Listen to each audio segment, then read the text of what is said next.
دلته کې چې څومره هم ټیچینګ سټاف دی د ټولو ډېره زیاته مننه. موږ خو هغه خلک یو چې بیا ساحل پتري وخت هم په خپل ټوټې کش کول خیر د پښتنو نه د پښتو دپاره غواړم. خو زموږ سره نن چې دی بلکې نن نه پرون د ستاسو سر ارشد ده راسره عجیبه لوبه دا وکړله چې زه ولاړم نو د دې پروګرام په حواله راسره خبرې وکړلې. نو موږ په دې ورځ باندې په خلکو پسې ځو سکولونو ته او عام ولس ته منت کوو چې مورنیو ژبو نړیواله ورځ ته داسې پروګرام را جوړوو یا موږ ته کښېنئ موږ پروګرام را جوړ کړی دی. خو پاران ماډل سکول وخت مثبتې سرګرمیانې کوي. په کې یوه سرګرمي دا هم چې هغوی زموږ سره چې دی دلته کې دا 21 فروري را جوړه کړه. کوم پروګرام چې به موږ را جوړولو ټول عمر نو هغه موږ ته دي تیار را کړلو. مورنۍ ژبه چې دا ډېر لازمي څیز دی. د ټول نه وړاندې که د 21 فرورۍ خبرې وکړو چې دا یونایټډ نیشن یا اقوام متحده ولې لمانځي د دې شاته اسباب څه دي نو په هغې باندې به بحث نه کوو. خو صرف او صرف په دنیا کې چې کومې ژبې دي که یې محکومې ژبې دي که یې مظلومې ژبې دي کومې وړې ژبې دي چې هغه اهمیت چې دی که نه هغه په ډاګه کړی شي. ځکه چې وړې ژبې دي که زموږ په دې کلي کې هم اجړې ویل شي که نه خو تاسو به یې څه لیکل نه یې لیدلي. پښتو خو لا بیا موږ ډېر اکثریت وایو لیکو یې مو او لولو یې مو او خبرې اترې پکې هم ډېرې دي. خو داسې وړې ژبې دي په دنیا کې. په بره کالام کې یوه ژبه ده چې هغه 3 ویونکي صرف لري. نو داسې وړې ژبې چې دي دا د دنیا نه ورکېږي. چونکې ژبې چې دي دا د خدای پاک په انسانانو باندې کرم دی دا یې وله ورکړی دی. څنګه چې دا انسانان پیدا کړي دا یا اشرف المخلوقات پیدا کړي دي نو ورسره چې دی دا ژبه ورسره هم ورکړې ده. موږ وایو که موږ شکر وباسو که نه چې شکر دی چې موږ مسلمانان یو نو چې دغه مسلماني را کړې ده نو ورسره دا مورنۍ ژبه هم را کړې ده. هر چا د خپلې ژبې ورکړې دي. ټولې ژبې په خپل ځای باندې ډېر زیات عزت ژبې دي ډېرې زیاتې د احترام ژبې دي ډېرې ښکلې ژبې دي او ډېرې تاریخي ژبې دي. خو موږ یې پښتو ژبه را کړې ده. اکثر ویلی کېږي چې پښتو څه شی دی یا پښتو څه ته وایي. نو دا یو روسي دانشور دی هغه وایي که کله هم تاسو ته په خپله ژبه ویلو کې د بل چا په مخ کې ځان درته بد ښکارېږي خپله ژبه وایي او ځان درته بد ښکارېږي نو تاسو پوهېږئ چې تاسو ذهني غلامان یې. نو اوس که چېرې موږ خپله پښتو ژبه موږ ځای په ځای باندې وایو موږ زه په پښتو باندې ډېر فخر کوم زه پښتو وایم موږ ته بلا خلک وایي تاسو پښتو وایي او بس تاسو پښتو نه راته اسمان راښکړی دی.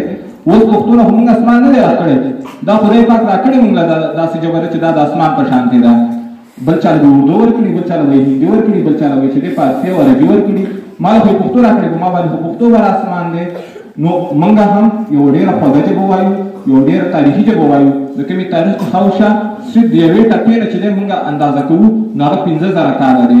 او کله چې بیا موږ د آرټ ترازو کوم چې دا په زموږ د غرونو کې آبادۍ دي وغیره وغیره کوم چې د ارکیالوجي ده په دې باندې موږ د خپلې ژبې تاریخ ګورو نو دا چې دی شاوخوا 1,000 کاله راځي. 1,000 کاله په دنیا کې چې دی جرمنیان د ټول نه زاړه خلک دی هغوی 50,000 خپل آرټ باندې دعوه کوي چې موږ 50,000 کاله زاړه یو. د هغې نه چې دی بیا موږ 100,000 کاله زاړه یو وروسته راغلي یو دنیا ته. خو زموږ سره دا ژبه سمه راغلې ده. بیا بینوا خان یوه خبره وکړله چې کوم خلک چې دی خپله ژبه ورکه کړي د هغې نه چې دی هغه قام ورکېږي. خو د هغې نه مخکې یوه خبره ده چې ژبه سپکېږي له اوله ژبه سپکېږي بیا ورکېږي.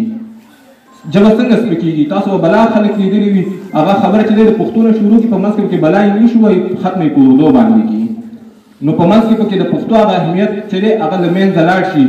نو دغه کریم ټایپ دغه کوم موږ ته چې ماډرنیزم ښودلی کېږي که نه دا ماډرنیزم نه دی دا اصل کې په منځ کې زما ژبه خوري. دا لوبه چې ده که نه دا تاسو وګورئ دا په دې میډیا باندې دا د اردو سره روانه ده او ډېره په اسانه ورسره کېږي او زما په خیال باندې د نن 20 کاله مخکې اردو د نن اردو او د نن 20 کاله پس اردو دې کې به ډېر فرق وي. زما په خیال باندې بیا به پښتو چې ده ډېره زیات اردو به چې دا ډېره هایبریډ شوي د هغې نه مخکې زموږ ژبه چې ده دا خوندي کېدل دي او هغه خوندي کېدل څنګه دي. تاسو زموږ سباوون یې تاسو به سبا راځئ تاسو به ډاکټران یې تاسو به انجینران یې تاسو به استادان یې تاسو به وکیلان یې تاسو به د ژوند په بېلابېلو شعبو کې یې. زه خو ادیب یم زه خو لیکوال یم زه خو به د شاعري کتاب چاپ کړم زه خو به د نثر کتاب چاپ کوم، ناول به چاپ کوم، خو تاسو به ساینسي کتابونه لیکئ، تاسو به په مختلفو موضوعاتو باندې کتابونه لیکئ، تاسو به پیچلي مقالې خپلې لیکئ او د هغې نه به نور خلک پیدا اوچتوي. تاسو به دونه لوی کار کړی وي، تاسو به دونه لوی غټ کتاب چاپ کړی وي چې نورې ژبې چې دی د نورو ژبو لیکوالان هغوی به ضرورت د دې خبرې ګڼي چې ستاسو کتاب چې دی هغه په پښتو کې ولولي او خپلې ژبې ته یې ترجمه کړي. نو دا کار به تاسو کوئ. نن که ګودر د منځه تللی د یو خان نه خبره وکړله، نو الله دې کړي چې تاسو په روان وخت کې تاسو کې داسې انجینر وي چې یو داسې مینرل واټر ماشین تیار کړي چې چم په چم باندې لګېدلی، موږ په هغې باندې د ګودر نامه کېدو، خلک ورته کور ته اوبه وړي. څه دونه ګران کار خو نه دی. که چېرې میچن د منځه تلې ده، نو الله دې کړي تاسو کې داسې انجینران راشي چې داسې ماشین جوړ کړي چې هغه چې دی په یو وخت باندې هم سره وباسي، هم سپین وباسي، هم میده وباسي، هم ناششته وباسي، نو په هغې باندې د میچن نوم کېدو. خو دا کار چې دی دا تاسو کول دي، دا کار به تاسو مونږ له کوئ.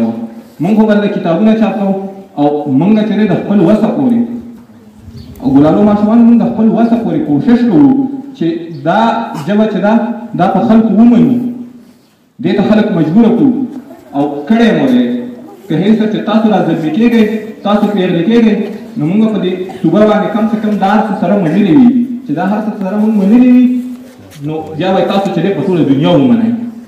تاسو به د دې پښتو د ټول نه غټ خدمت وکړئ. ډېره زیاته مننه.